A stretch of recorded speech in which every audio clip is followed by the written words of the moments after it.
Ma'am, I need you to step away from that residence Excuse me? immediately. This is my home. I live here. Sure you do. I've gotten reports about people casing houses in this neighborhood. What's your business here? Is that I own this house. I'm a federal agent. Federal and agent? I'm standing in my own driveway. Don't reach for... On October 12th, 2024, a decorated federal DEA agent stood outside her own home in suburban Georgia, still wearing civilian clothes from an undercover operation. What happened next would expose the shocking reality that even those sworn to uphold federal law aren't safe from racial profiling, sparking a $4 million lawsuit. The Maple Grove subdivision in Roswell, Georgia, represented everything Agent Serena Harris had worked toward in her 12 years of federal service. Tree-lined streets wound through carefully maintained neighborhoods where American flags hung from front porches and children played safely in manicured yards. Harris had purchased her modest two-story home 3 years earlier, drawn by the excellent schools and the sense of community that reminded her of the small town where she had grown up. The house itself was a testament to Harris's dedication and sacrifice. Every mortgage payment represented over time hours spent on dangerous undercover operations, weekends away from her daughter while pursuing drug traffickers, and the countless personal risks she accepted as part of her commitment to keeping narcotics off American streets. The white picket fence surrounding her property was more than decoration. It symbolized the American dream she had earned through years of exemplary service to her country. Harris's journey to federal law enforcement had been anything but easy. Raised by a single mother in rural Alabama, she had worked her way through college while caring for younger siblings. Her criminal justice degree from Auburn University was paid for with student loans, part-time jobs, and an unwavering determination to make a difference in the world.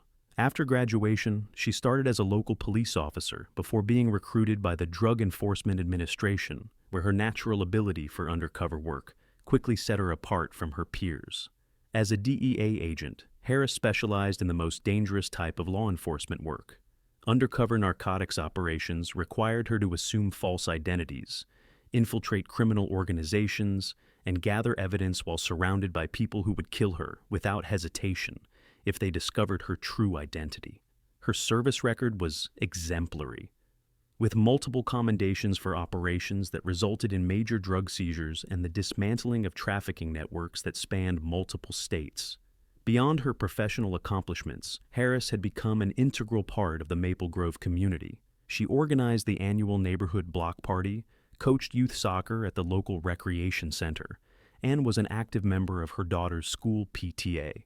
Neighbors knew her as the friendly federal agent who was always willing to help with community safety concerns or offer advice about home security. Her presence in the neighborhood was seen as an asset, not a threat.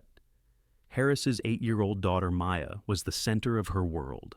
Every decision Harris made, from the house she purchased to the cases she accepted, was filtered through her responsibility as a mother. Maya attended the local elementary school where she excelled academically and participated in the after-school program that allowed Harris to maintain her demanding career while ensuring her daughter was safe and cared for. The irony of what was about to unfold was profound.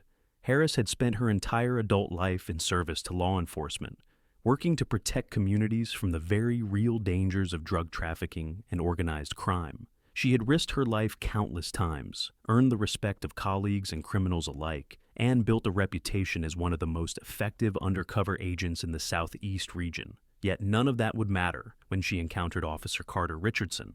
Officer Carter Richardson represented everything wrong with modern policing, though the Roswell Police Department had failed to recognize the warning signs that had been accumulating throughout his 7-year career.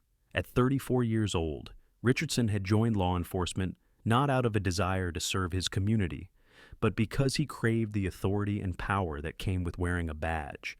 His personnel file told the story of an officer whose biases and aggressive tendencies had been repeatedly overlooked by supervisors more concerned with staffing numbers than public safety. The first red flag appeared in Richardson's file during his 2nd year on the force.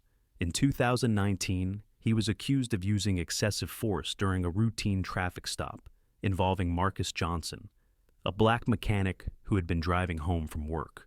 Johnson alleged that Richardson had yanked him from his vehicle, slammed him against the hood of the car, and used racial slurs during the arrest. The case was quietly settled by the city's insurance company for an undisclosed amount, and Richardson received only a verbal counseling session. No formal discipline was recorded, and the incident was treated as an isolated event rather than the beginning of a troubling pattern. 2 years later, Richardson's bias revealed itself again during what should have been a routine wellness check. The Hernandez family had called police after their elderly neighbor hadn't been seen for several days. When Richardson arrived at the scene and encountered the Hispanic family who had made the report, he immediately became suspicious of their immigration status rather than focusing on the welfare concern. Maria Hernandez later filed a complaint alleging that Richardson had demanded to see their identification documents, questioned their right to be in the country, and suggested they were trying to break into their neighbor's property. The complaint resulted in a written reprimand and mandatory sensitivity training, but Richardson remained on patrol duty. The most recent incident in Richardson's file occurred just 18 months before his encounter with Agent Harris. During a community meeting about neighborhood safety, Richardson was overheard making inappropriate racial comments to fellow officers. Sergeant Rodriguez, who would later play a crucial role in Harris's case, had witnessed Richardson refer to a group of black teenagers as potential gang members simply because they were walking together through a predominantly white neighborhood. When Rodriguez confronted Richardson about his comments, he dismissed her concerns and claimed he was just being realistic about crime patterns. The incident resulted in remedial cultural sensitivity training, but once again, Richardson faced no meaningful consequences. Department records revealed that Richardson's complaint rate was 400% higher than the average for Roswell police officers. While most officers went years without formal complaints, Richardson generated accusations of misconduct with alarming regularity. Citizens complained about his aggressive demeanor, his tendency to escalate rather than de-escalate situations, and his apparent assumption that people of color were automatically suspicious. Yet each incident was treated in isolation, with supervisors failing to recognize the clear pattern of racial bias that was documented in his own personnel file. The department's own internal affairs division had noted Richardson's problems with authority, particularly when dealing with citizens who challenged his actions or questioned his decisions. A psychological evaluation conducted during his annual review had raised concerns about his ability to handle criticism and his tendency toward paranoid thinking about federal law enforcement agencies. The psychologist had recommended additional training and closer supervision, but these recommendations were largely ignored by a department struggling with budget constraints and personnel shortages. Richardson's social media presence, discovered only after the Harris incident, prompted a thorough investigation, revealed the depth of his racial animus. Deleted posts showed a pattern of sharing content that promoted anti-government conspiracy theories, questioned the legitimacy of federal law enforcement agencies, and contained thinly veiled racist messaging. His online activity painted the picture of an officer whose personal beliefs were fundamentally incompatible with professional law enforcement standards. Perhaps most troubling was the revelation that Richardson's body camera had mysteriously malfunctioned during 6 previous incidents involving minority citizens. While the department's policy required officers to immediately report equipment failures, Richardson had consistently failed to document these malfunctions until after the incidents had concluded. This pattern of convenient technology failures should have triggered an investigation, but supervisors had accepted Richardson's explanations without question. Fellow officers later testified that Richardson regularly made inappropriate racial jokes during shift briefings and had expressed anti-federal government sentiments that bordered on conspiracy theories. He had complained about DEA and FBI agents operating in his jurisdiction, claiming they thought they were better than local police. This resentment toward federal law enforcement would prove to be a crucial factor in his treatment of Agent Harris. The warning signs had been there for years, documented in complaint files, witnessed by supervisors, and observed by fellow officers. Yet the Roswell Police Department had failed to take meaningful action to address Richardson's obvious unfitness for duty. The department's failure to properly supervise and discipline Richardson had created the conditions that made Agent Harris's traumatic experience inevitable. The afternoon sun cast long shadows across Maple Grove Drive as Agent Serena Harris pulled into her driveway at exactly 4:28 p.m. on October 12, 2024. She had just completed a successful 3-month undercover operation targeting a major drug trafficking network, and exhaustion weighed heavily on her shoulders. still dressed in the casual civilian attire required for her cover identity, dark jeans, a simple black blazer over a white t-shirt, and worn sneakers. She looked like any other resident returning home from work. Harris stepped out of her unmarked government vehicle, a nondescript sedan that blended seamlessly into the suburban landscape. She paused at her mailbox, rifling through the day's correspondence while mentally transitioning from her undercover persona back to being simply Serena, mother, and neighbor. The familiar comfort of home surrounded her. The carefully maintained lawn she took pride in, the flower beds she and her daughter had planted together last spring, the American flag hanging from the front porch that symbolized both her patriotism and her service. What Harris didn't know was that 3 blocks away, Officer Carter Richardson was cruising the neighborhood in his patrol car, ostensibly responding to a suspicious activity call that would later prove to have never been officially logged. Richardson had been having a particularly frustrating shift. His morning traffic stop had resulted in a formal complaint being filed, and his supervisor had already warned him about his aggressive approach with citizens. At 4:30 p.m., Richardson's patrol car turned onto Maple Grove Drive. From his perspective, he saw what his biased worldview interpreted as an anomaly: a black woman standing outside an expensive home in what he considered a white neighborhood. In his mind, this immediately triggered suspicion, despite the obvious signs that Harris belonged there. Her relaxed posture, her familiarity with the property, and her casual sorting of mail meant nothing to Richardson.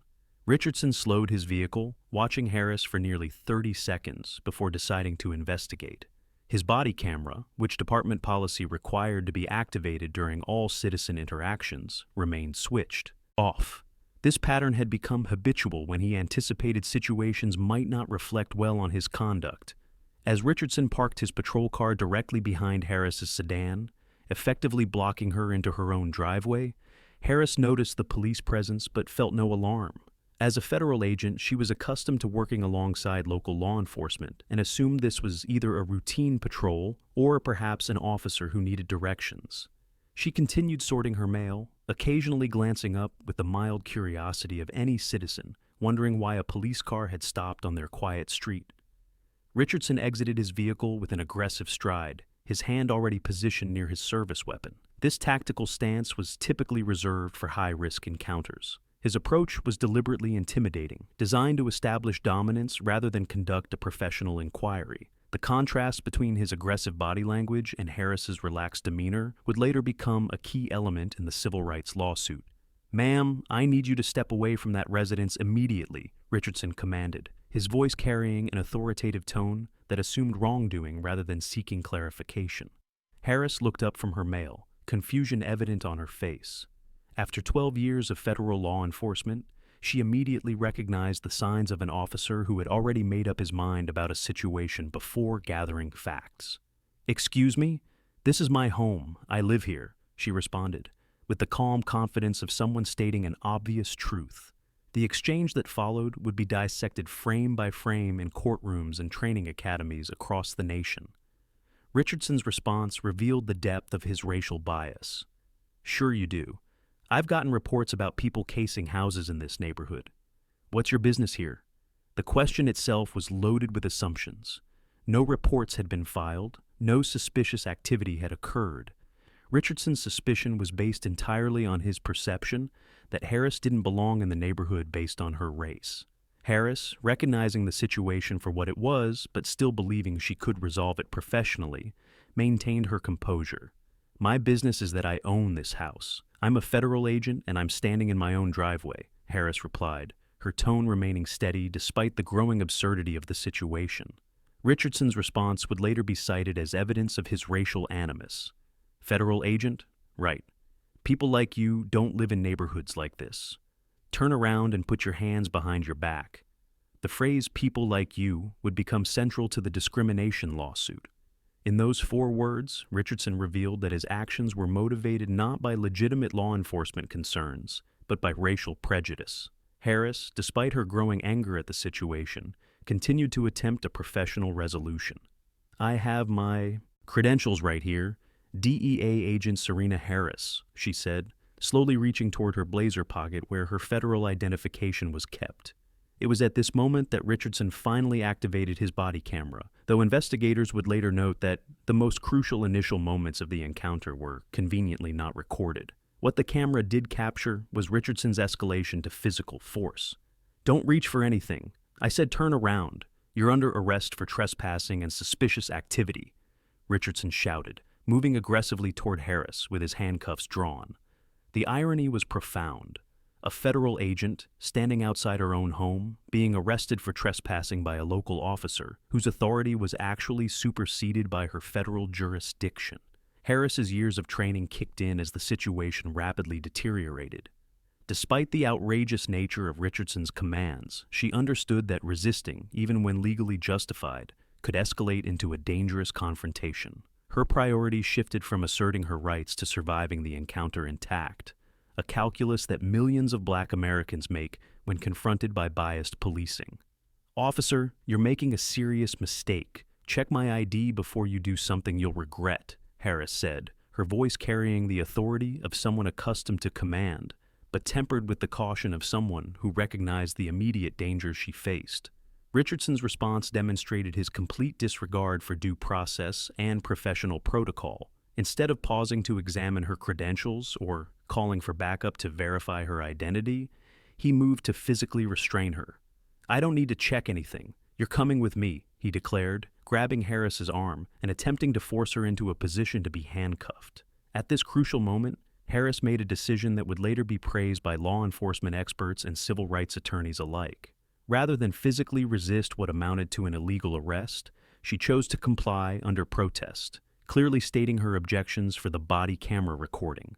"I am complying under protest. I am a federal DEA agent being illegally detained. My badge number is 4471. I demand you contact the Atlanta DEA field office immediately." Her professional response stood in stark contrast to Richardson's increasingly erratic behavior.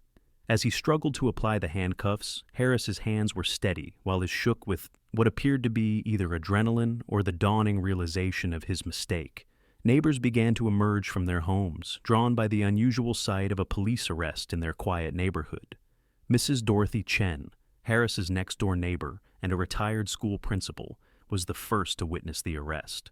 She immediately began recording with her cell phone, capturing angles that the body camera missed. "That's Serena! She lives there! What are you doing?"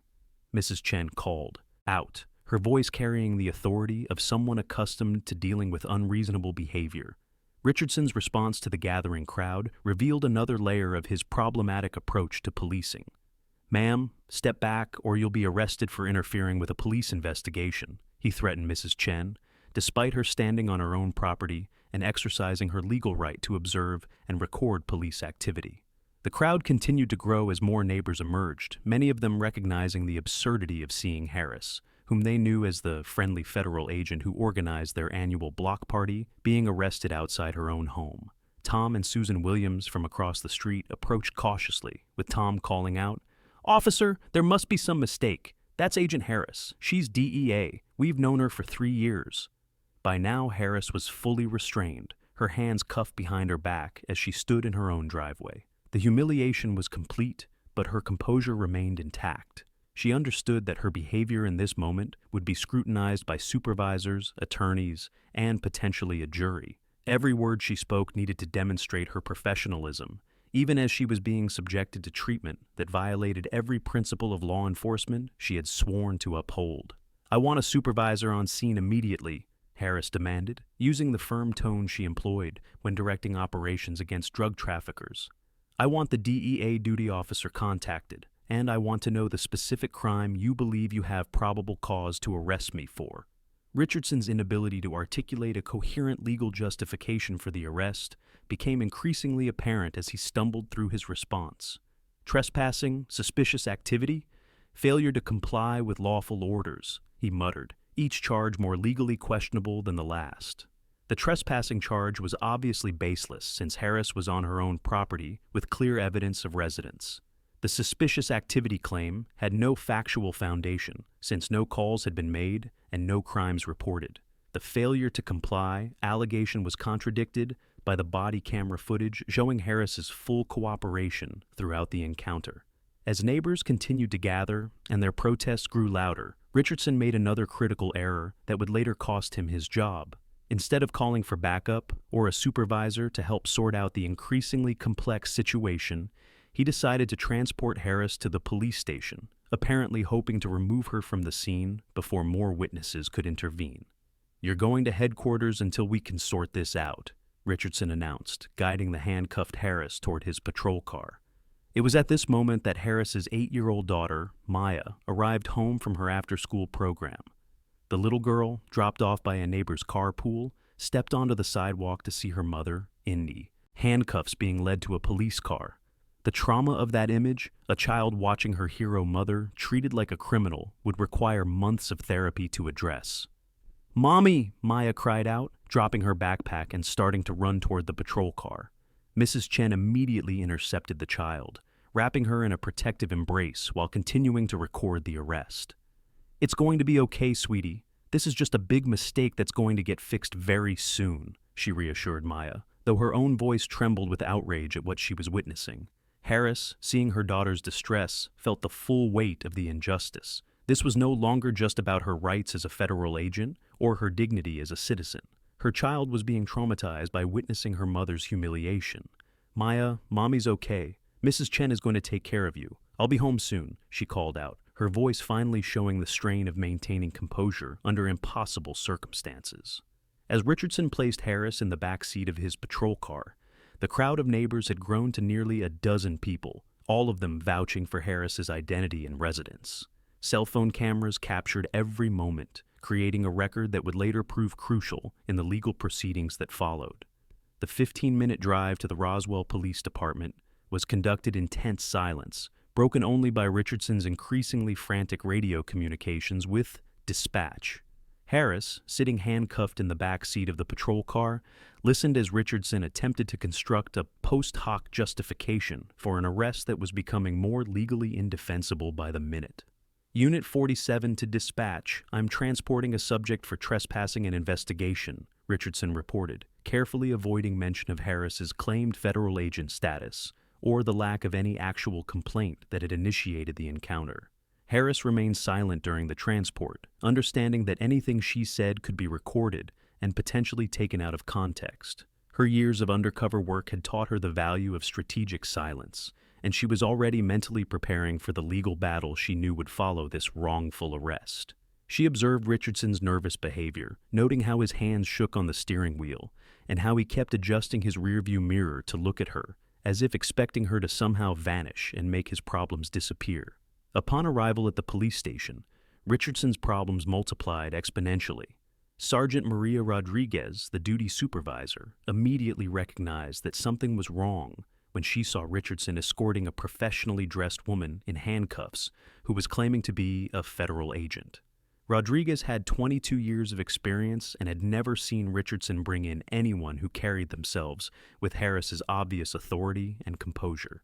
The booking area of the Roswell Police Department was typically a place of routine processing, where officers brought in drunk drivers, shoplifters, and other minor offenders. But the atmosphere grew tense as Richardson attempted to process Harris as if she were a common criminal. Other officers in the area began to take notice, sensing that something was seriously wrong with the situation unfolding before them. "Richardson, what's the situation here?" Sergeant Rodriguez inquired, her tone suggesting she was already skeptical of whatever explanation she was about to receive. Rodriguez had been Richardson's supervisor for 2 years and had grown increasingly concerned about his judgment and his pattern of complaints from minority citizens. "Trespassing suspect from the Maple Grove area," Richardson responded, still hoping to process Harris as a routine arrest before her federal credentials could be verified.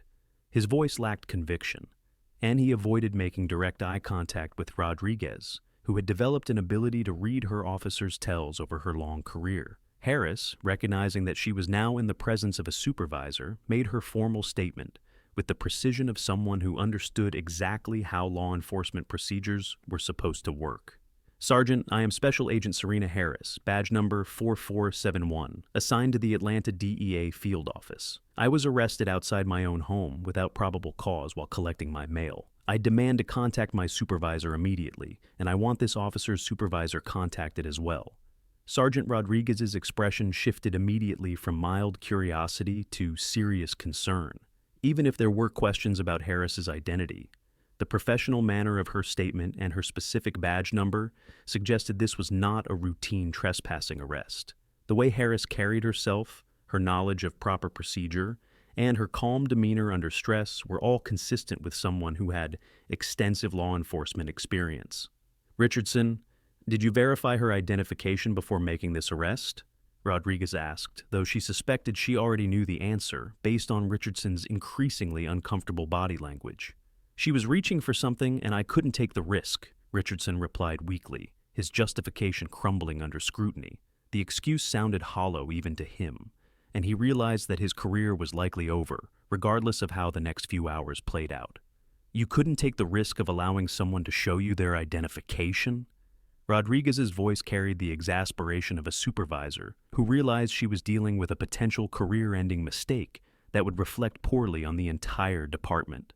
The verification process that followed would be cited in training manuals as an example of how proper police procedure should work when mistakes occur. Rodriguez immediately contacted the DEA's Atlanta field office while simultaneously calling for Lieutenant James Morrison, the watch commander, to respond to the station. She understood that if Harris was indeed a federal agent, this incident could trigger a civil rights investigation that would scrutinize every aspect of Richardson's conduct and the department's supervision. Within minutes, the police station's atmosphere had completely changed.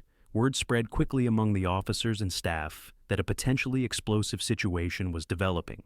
DEA Supervisory Agent Michael Thompson was en route to the police station, and the full scope of Richardson's error was becoming clear to everyone except Richardson himself, who continued to insist that he had followed proper procedures.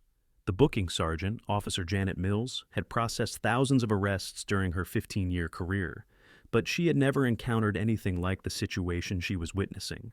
She watched as Harris maintained her dignity and professionalism, despite being subjected to the humiliating process of being fingerprinted and photographed like a common criminal.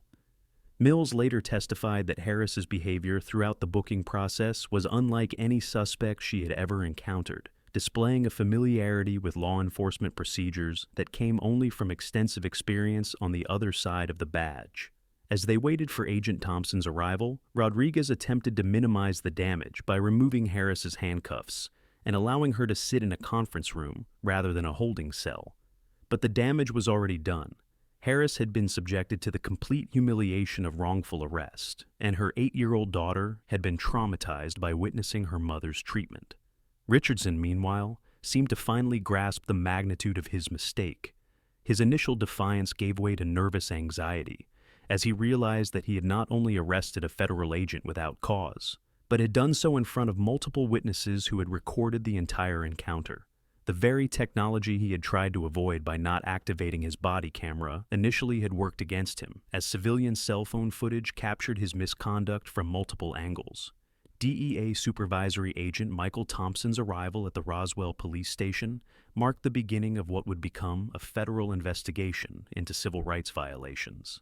Thompson, a 20-year veteran who had worked with Harris on multiple high-profile operations, was barely containing his fury as he entered the building. His professional demeanor masked a rage that came from seeing one of his best agents subjected to treatment that violated every principle of law enforcement cooperation and basic human dignity. "Agent Harris, are you injured? Do you need medical attention?" Thompson asked, his questions designed to document any potential physical harm for the inevitable federal civil rights investigation that would follow. "I'm uninjured, but I want everything documented. This officer arrested me outside my own home, without probable cause, refused to examine my credentials, and traumatized my 8-year-old daughter, who witnessed the entire arrest," Harris replied, her voice steady, but her eyes reflecting the emotional toll of the experience. Thompson immediately began the process that would transform a local police incident into a federal case. He contacted the FBI's Civil Rights Division, the DEA's Office of Professional Responsibility, and the United States Attorney's Office for the Northern District of Georgia. Within hours, federal investigators would be reviewing every aspect of Richardson's conduct and the Roswell Police Department's handling of the situation. Lieutenant Morrison, who had arrived shortly after Thompson, found himself in the uncomfortable position of trying to manage a crisis that threatened to engulf his entire department. The lieutenant was a 30-year veteran who had never encountered a situation where one of his officers had arrested a federal agent, and he struggled to find precedent for how to handle the rapidly escalating situation. Agent Thompson, we're conducting a full investigation into this incident. Officer Richardson has been suspended pending the outcome of our inquiry, Morrison announced, though everyone in the room understood that suspension was merely the first step in what would be Richardson's termination and potential criminal prosecution. The formal complaint process began immediately, with Harris providing a detailed statement that would serve as the foundation for both the internal affairs investigation and the federal civil rights case. Her account was methodical and precise, reflecting her years of experience in documenting criminal activity. She described Richardson's initial approach, his refusal to examine her credentials, his use of the phrase, "people like you," and his escalation to physical arrest, despite the lack of any probable cause. Sergeant Rodriguez, who would later be commended for her professional handling of the crisis, provided crucial testimony about Richardson's pattern of complaints and his history of problematic interactions with minority citizens. Her willingness to document Richardson's past misconduct would prove essential in establishing the pattern of civil rights violations that made the case eligible for federal prosecution. The media response was swift and overwhelming. Cell phone footage from the arrest had already been shared on social media platforms, where it quickly went viral. News outlets across the country picked up the story of a federal DEA agent being arrested outside her own home, and the images of Harris in handcuffs became symbolic of the broader issues of racial profiling and police misconduct that had sparked protests nationwide. Richardson's termination was announced 48 hours after the incident, though the formal disciplinary process would take several weeks to complete. Police Chief Robert Anderson held a press conference where he apologized to Agent Harris and announced comprehensive reforms to the department's training and supervision procedures. The chief's statement was carefully crafted to acknowledge the department's responsibility while avoiding admissions of liability that could complicate the expected civil lawsuit. The psychological impact on Harris's daughter Maya required immediate intervention.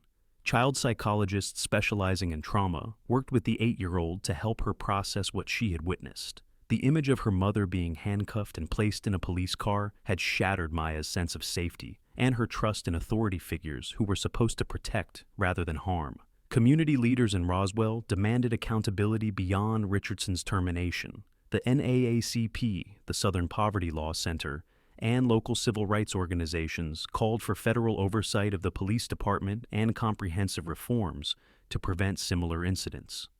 Town hall meetings were organized where citizens could voice their concerns about policing practices and demand transparency in the investigation. Harris herself became a reluctant symbol of the broader struggle for police accountability.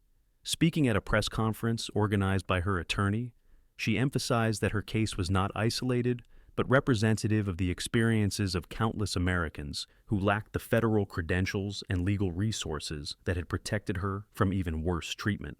Her decision to pursue legal action was motivated not by personal gain, but by a desire to ensure that no other family would endure the trauma that had been inflicted on her daughter. The federal investigation expanded beyond Richardson to examine the Roswell Police Department's hiring practices, training procedures, and supervision protocols.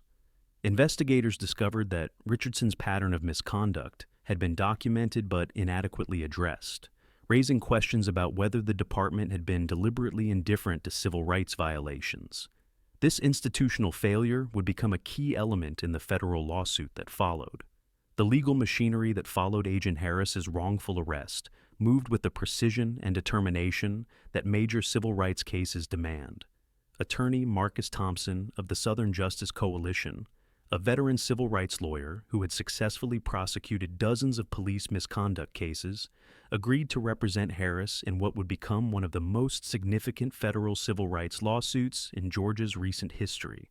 The lawsuit, filed in the United States District Court for the Northern District of Georgia just 6 weeks after the incident, sought $4 million in damages under Section 1983 of the Civil Rights Act. The complaint named Officer Carter Richardson as the primary defendant, along with the City of Roswell and the Roswell Police Department, alleging violations of Harris's Fourth Amendment protection against unreasonable search and seizure and her 14th Amendment right to equal protection under the law. Thompson's legal strategy was methodical and devastating. The complaint detailed not only Richardson's actions on October 12th, but also his documented pattern of racial bias throughout his 7-year career. The lawsuit presented evidence of the 3 previous complaints against Richardson, his failed cultural sensitivity training, and the department's deliberate indifference to his pattern of misconduct.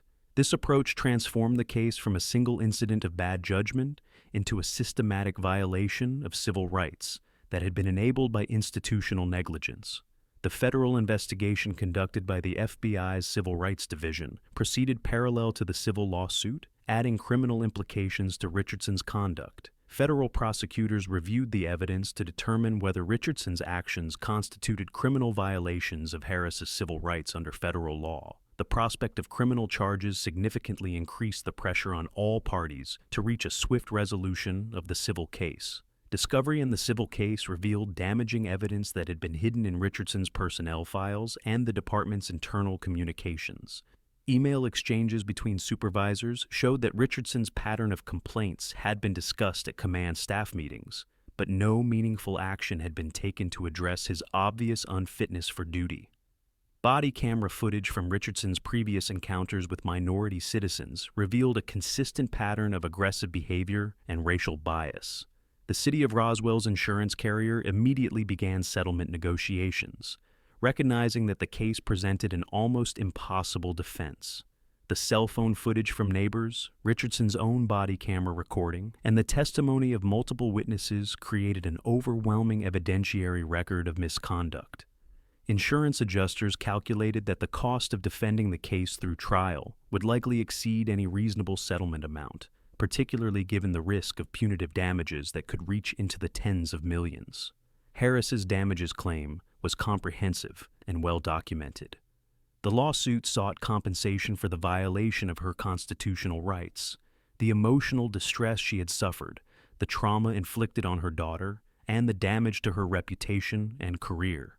Expert witnesses testified about the psychological impact of racial profiling on victims and their families, while economists calculated the long-term career impact of being subjected to such a public humiliation. The settlement negotiations intensified when federal prosecutors announced that they were considering criminal civil rights charges against Richardson. The threat of criminal prosecution created additional leverage for Harris's legal team and increased the urgency for the city to resolve the matter quickly.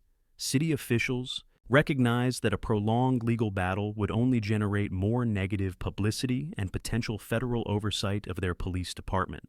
Media coverage of the case continued to generate national attention, with legal experts praising Harris's decision to pursue accountability through the courts. Her case became a textbook example of how federal civil rights laws could be used to address police misconduct, and law schools across the country began incorporating the case into their civil rights curricula. After 4 months of intense negotiations, the parties reached a settlement agreement that was announced in February 2025. The City of Roswell agreed to pay Harris $4.2 million, slightly exceeding her original demand, in exchange for her agreement not to pursue punitive damages that could have reached much higher amounts.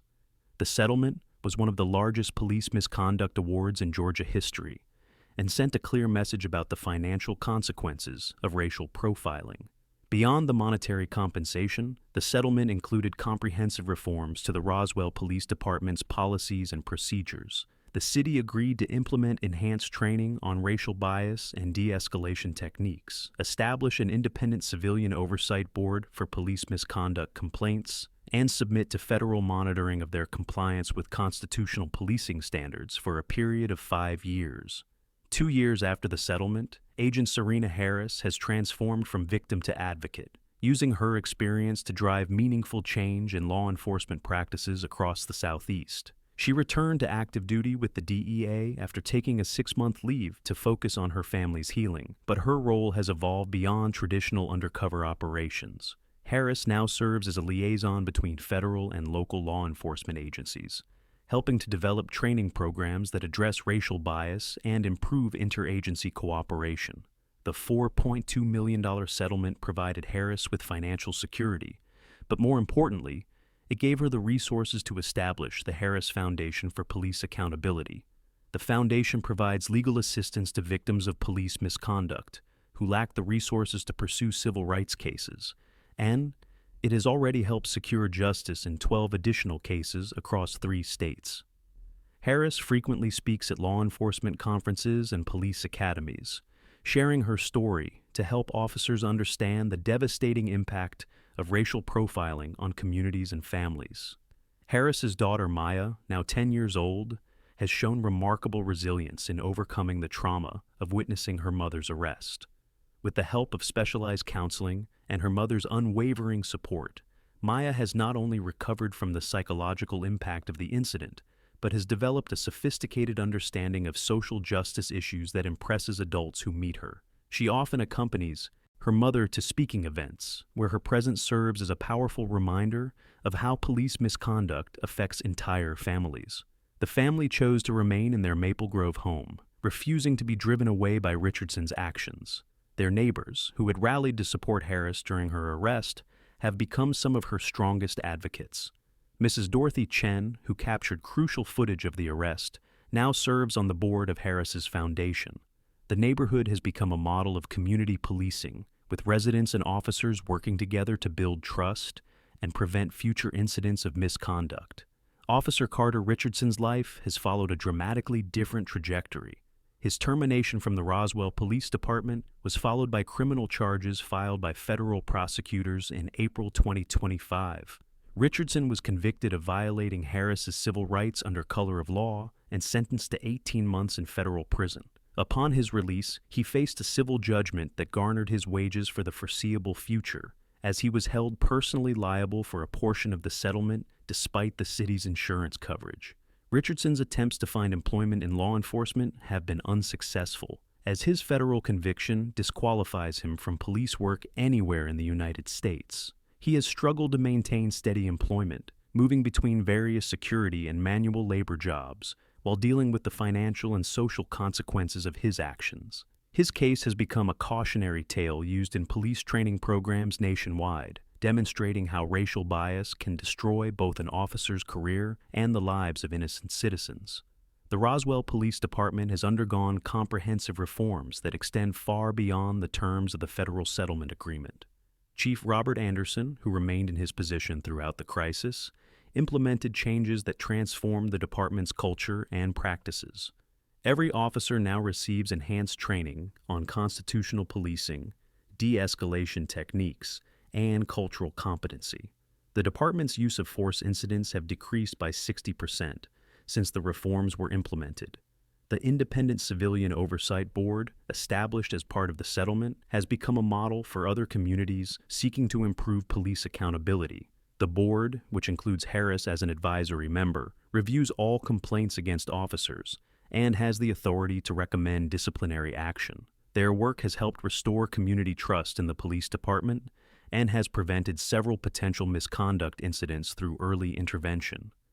Federal monitoring of the Roswell Police Department, initially scheduled to last 5 years, was reduced to 3 years due to the department's exemplary compliance with constitutional policing standards. The monitoring program has been so successful that the Department of Justice has used Roswell as a model for reform efforts in other communities facing similar challenges with police misconduct. Harris's impact extends beyond her local community through her work with the International Association of Chiefs of Police, where she serves on a committee developing national standards for bias-free policing. Her expertise as both a federal agent and a victim of misconduct provides a unique perspective that has influenced policy discussions at the highest levels of law enforcement. The case has also prompted legislative action in Georgia, where state lawmakers passed the Police Accountability and Transparency Act in 2026. The legislation, inspired directly by Harris's experience, requires enhanced background checks for police recruits, mandatory reporting of misconduct allegations, and standardized training on constitutional policing. Harris testified before the state legislature in support of the bill, helping to secure its passage with overwhelming bipartisan support. Today, Harris continues her work with the DEA while maintaining her advocacy through the foundation and her speaking engagements. She has become a nationally recognized voice for police reform, appearing on news programs and at conferences to discuss the ongoing need for accountability in law enforcement. Her message consistently emphasizes that most officers are dedicated professionals, but that the system must be reformed to identify and remove those who abuse their authority. Maya has expressed interest in following her mother's path into law enforcement, though she wants to become a prosecutor rather than an agent.